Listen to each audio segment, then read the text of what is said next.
继续来看台中的乌日美女场举办着二手市集的活动，有民众驶车来拍开这个后车厢，当作打位，卖衫裤、卖卡网、卖佚佗物仔、卖锁匙圈仔，有真侪乡亲来买宝贝、捡便宜。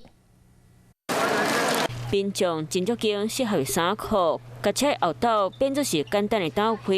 这物件毋若卖甲真俗，品质含款式保养真好，希望替现找找新主人。国外蛮流行的，就是直接开你的车来，打开后车厢，然后有自己家里的二手物，就都可以直接拿来卖这样。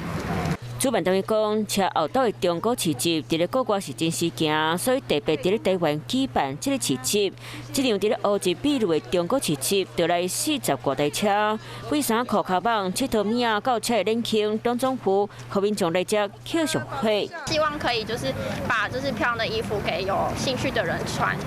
对，让他们延续他们的漂亮这样子。主办单位讲，会规划逐个月第一礼拜六礼拜都会举办中古市集，和民众会当来这找宝。